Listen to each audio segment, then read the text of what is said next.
C'est le troisième exercice où on doit trouver toutes les puissances présentes dans le circuit ainsi que le sens de circulation. D'accord? Et après, c'est toujours la même chose. L'objectif l'objectif est de maîtriser la formule puissance complexe. Voilà. Parce qu'on aura besoin de ça partout, surtout lorsqu'on analyse un réseau triphasé, que ce soit équilibré ou non équilibré. Mais aussi, lorsqu'on on fait une analyse en composants symétriques, il faut concevoir les compensateurs de puissance réactive, les compensateurs de tout genre. C'est pour ça on doit maîtriser la manipulation de la puissance complexe. Après ça, on va aborder la notion de puissance maximale en courant alternatif pour clôturer les puissances, le chapitre des puissances. Bon, là, on a un circuit. C'est en fait ça, c'est un quadripôle. Ici, à là, c'est comme un transistor en fait. D'accord? On verra ça le moment venu, lorsqu'on on verra l'analyse des transistors de tout genre. Pour l'instant, on a déjà vu ça une fois en courant continu. Ça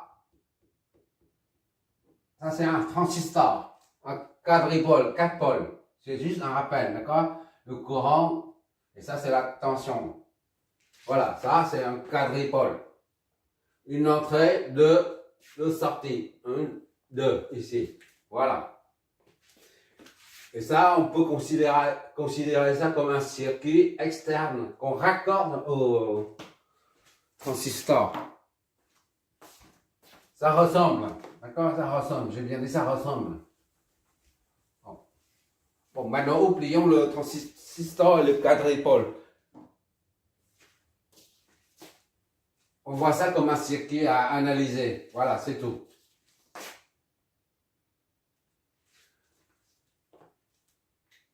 Pour pouvoir calculer la puissance via la formule de puissance complexe, S est égal à V et il faut trouver le phaseur en tension et phaseur en courant ainsi que le conjugué du phaseur. D'accord? Et pour ça, on doit convertir tout ça, tous les paramètres du circuit, on les amène au domaine fréquentiel. D'accord? Bon, on y va. Pour le VS, là, on a un VS qui est dans le domaine temporel, est égal à 8 cosinus de T plus 20. Donc, en domaine fréquentiel, ça donne 8 et 20 degrés. Voilà. Premier paramètre.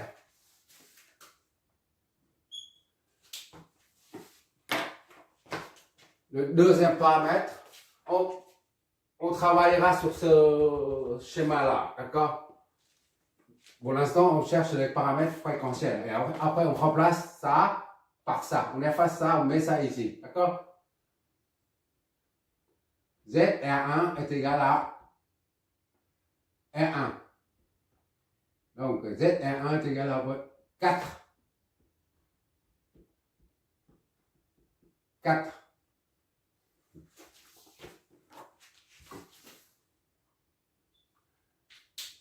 ZR2 est égal à le même raisonnement conduit à 10.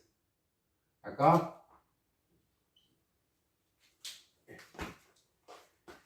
Ça, ZL est égal à J oméga L. J oméga c'est 1 radian par seconde. D'accord? Fois 1 fois L. L c'est 5. 5G. ZL est égal à 5G. D'accord? Ou encore 5,90 degrés. Voilà. Et ZC, moins G sur oméga C, moins 1 sur oméga C fois G, soit moins 1 sur oméga c'est 1, fois C, c'est 0,2 farad. G, ça donne ZC, et donc est égal à 1, c'est 0,2, c'est 5, je crois. Calcul de tête, c'est pas faire. 5, ok. Moins 5G ou 5 moins 90 degrés. Voilà. Je m'éloigne. Maintenant, on efface toutes ces valeurs-là et on remplace par le valeur en fréquentiel. R1, c'est ZR1, c'est 4. C'est 4. D'accord? ZR2. ZR2, c'est 10. OK? ZL, c'est 5G. 5G. Voilà. ZC, c'est moins 5G.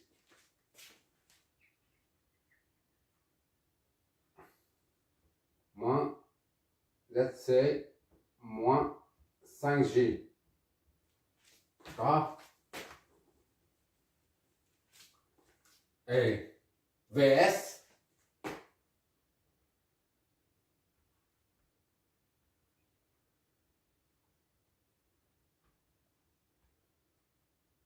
VST, un domaine fréquentiel, ça donne VS, c'est VS.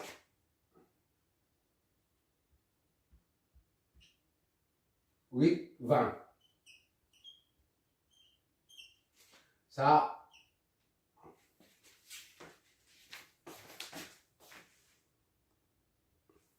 on numérote les nœuds. 1, 2, 3, 3, 3. On met ici 3. Enfin, 4. Voilà. Ça, c'est V. La tension dépendante ici, là, de 0, là.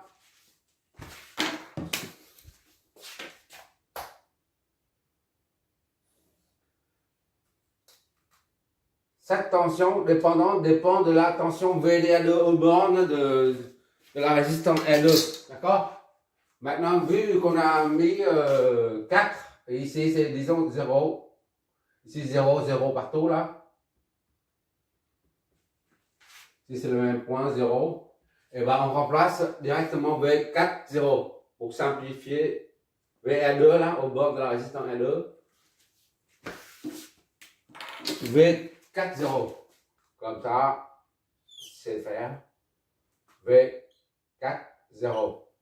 Quand on est en phaseur, en fréquence, en fréquentiel, on met ça. Donc on remplace ça par V4, 0.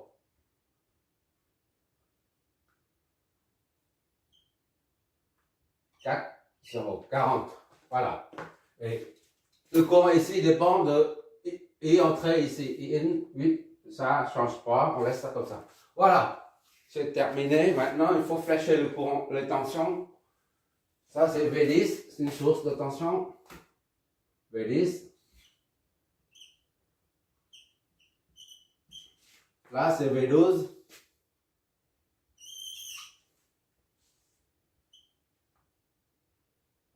V12.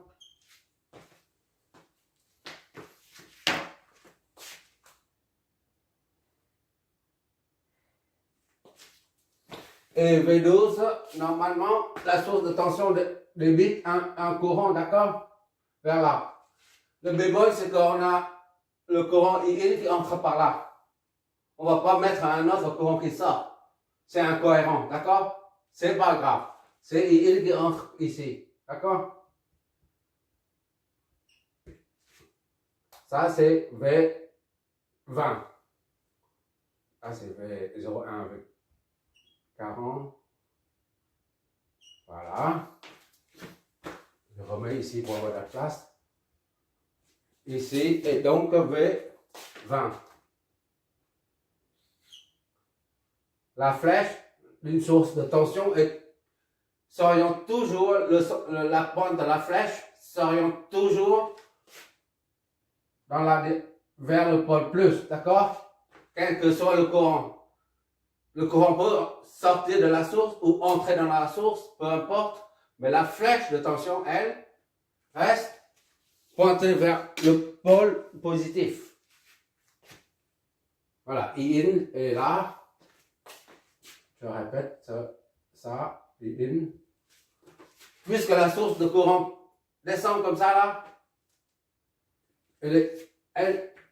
le courant 8, IN ne peut pas passer par là. Parce que ça, c'est la masse, le point le plus bas déjà. Il ne circule pas pour remonter. Si on dit que 8 IN vient ici, ça signifie que ce courant va monter. Or, ça, c'est la masse. D'accord? Il va par là. Ici, donc, ça monte. I1, I2. Ça monte ici, là, I1. Et là, c'est I2. De toute façon, ce n'est qu'une supposition, d'accord? On peut supposer dans n'importe quel sens. Ce n'est qu'une supposition, d'accord? Bon, c'est fini. Il reste V03, V43 et V0. Ça, c'est V03.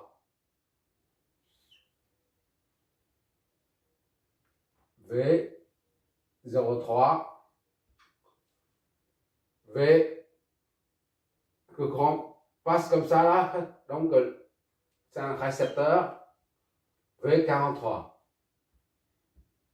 D'accord? Voilà, c'est fini. On peut attaquer maintenant. On peut maintenant analyser le circuit pour trouver V et I conjugué. On a V0 est égal à 0. Comme ça, V0 est égal à 0. C'est trop petit, je ne sais pas si tu vois. Là. À peine. Parce que c'est... Je sais pas si de place, V0 est égal à 0. Et V1, V10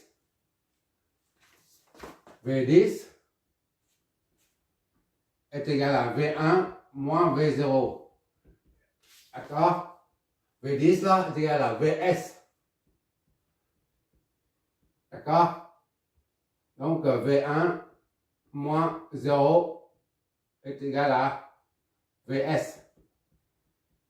V1 est égal à Vs, soit V1 est égal à 8 et 20 degrés. Voilà.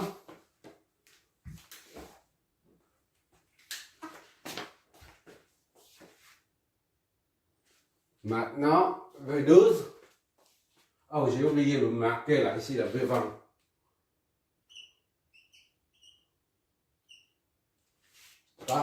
La tension ici, c'est la même que là.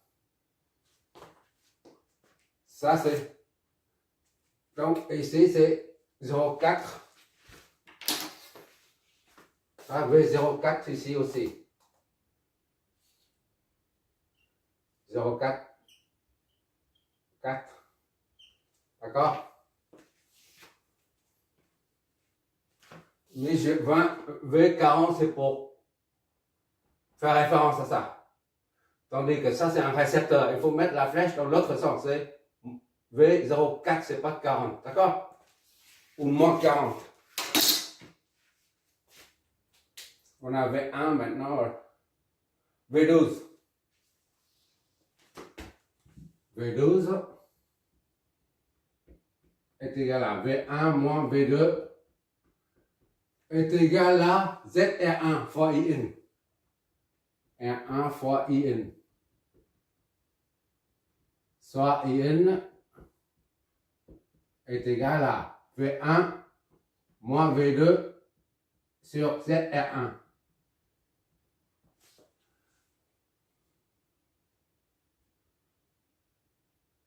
V2 est inconnu. D'accord?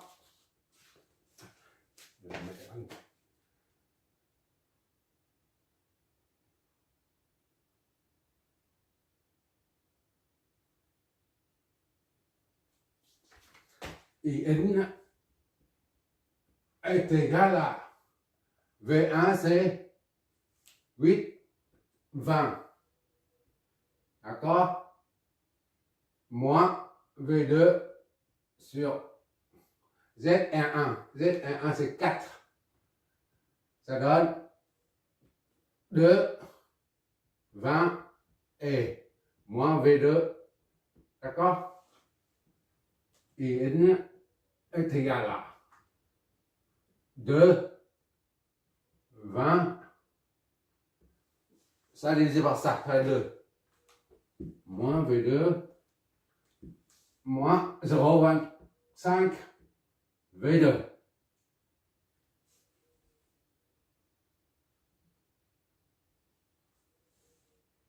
V2. D'accord?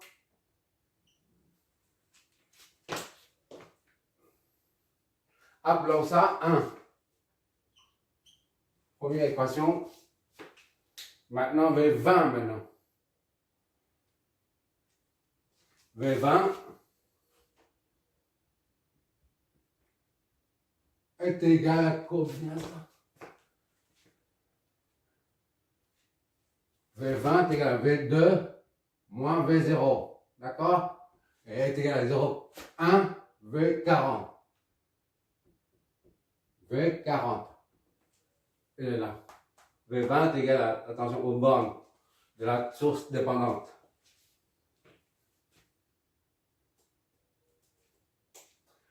On peut décomposer ça comme 0,1 fois V4 moins V0. D'accord? Donc V2 moins V0, c'est 0. D'accord? Est égal à 0 V4 fois moins 0. D'accord? V2 est égal à 0,1 V4.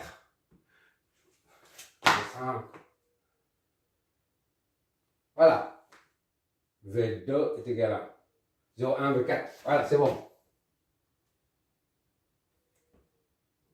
2. Maintenant, c'est V03. D'ici à là. V03 est égal à V0 moins V3 est égal à ZL. D'accord? ZL, Z c'est ZL ici.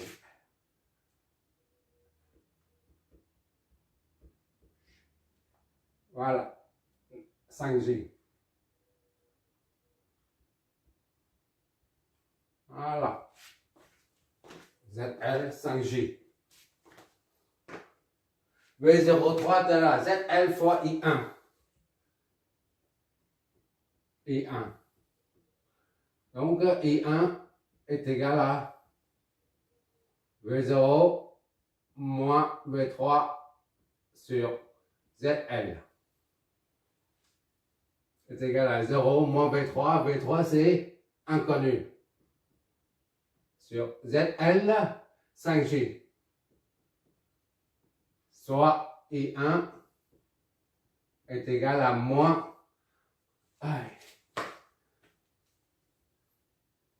On peut multiplier par J en bas, ça fait J au carré, ça fait moins 1.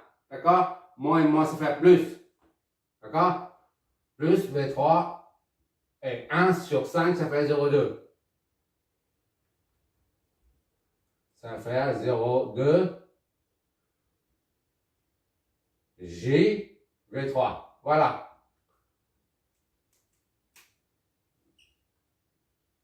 Trois. Faites pas de bêtises. Ok. Maintenant, ça c'est fini, ça c'est fini. Il reste ça et ça. V04 est égal à la tension aux bornes de la résistance est égale à ZR2 fois I2. V04 est égal à V0 moins V4. D'accord? 0,4. ZR2 I2. ZR2 fois I2. Donc I2 est égal, je ne sais pas si tu vois, V0 moins V4 sur ZR2. D'accord? Est égal à 0 moins V4. V4 c'est inconnu jusqu'à présent. Sur ZR2, ZR2 c'est 10. Ainsi donc, I2, le phaseur I2 est égal à moins 0,1 V4. D'accord? Moins 0,1 V4. V43 maintenant. Ici à là, V43.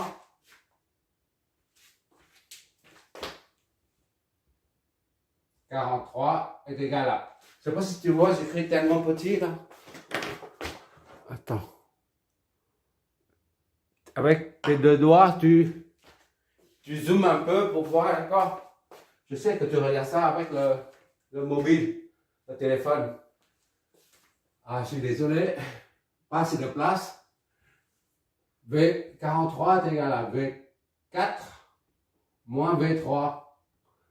43 là, c'est ZC fois I2. C fois I2. Donc I2 est égal à V4 moins V3 sur ZC.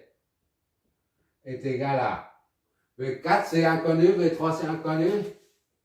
Donc c'est V4 moins V3 sur ZC. C'est moins 5J. 5J, tu multiplies par J pour faire disparaître le J au dénominateur. Ça donne J et J, ça fait J carré. J carré c'est moins 1. Moins et moins ça fait plus. D'accord? C'est 1 sur 5. Et ça, tu multiplies par J fois V4 moins V3.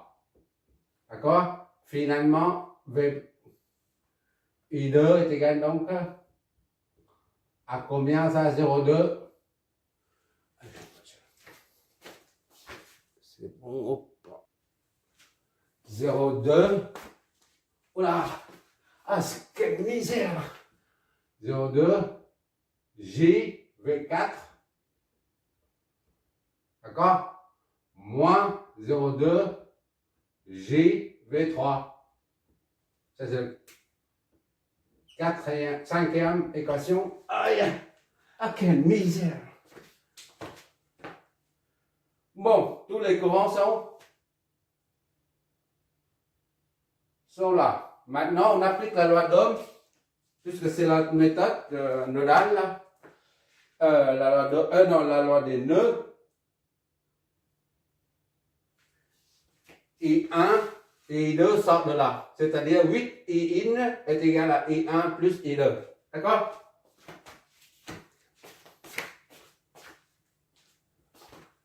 Aïe, ah, c'est la misère. Ah, quelle misère. 8 I1 est égal à I1 plus I2. D'accord? On met. Oh là là! Et ça, je me donne.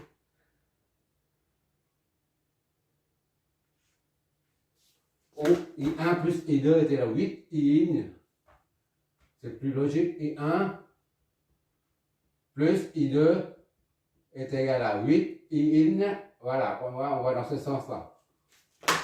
I1 plus I2, ok. I1 c'est où? I1 c'est là. 0,2 JV3. 0,2 JV3. I1 plus I2. Moins 0,1 V4.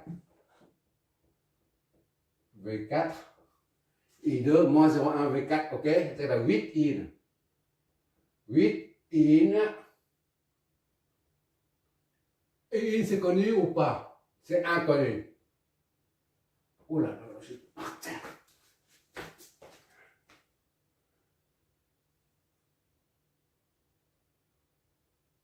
Il est où? Ici, il est là. Il est là. Je n'ai pas vu. 8 I-in. I-in, c'est ici. 2, 20. D'accord? Moins 25. 0,25. V2. D'accord? On va développer tout ça et réduire en V2. On va développer tout ça. Tu vois toujours, j'espère.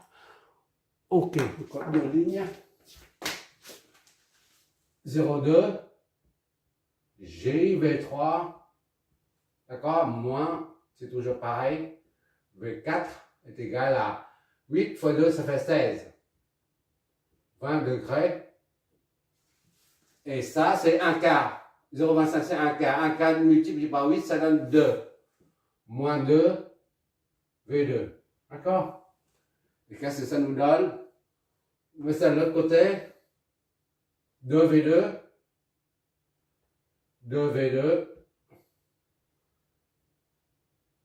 V2, c'est, on remplace par 0,1 V4. D'accord? On verra bien.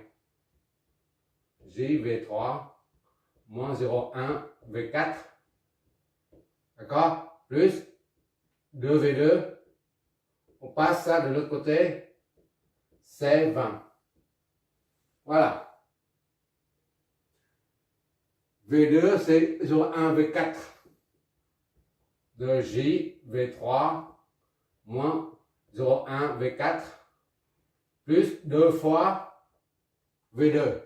V2, c'est 0,1 V4. V4, d'accord? Ça, c'est ça. Est égal à 16. Je ne sais pas si tu vois toujours là. Mon pauvre. Qu'est-ce que ça nous donne?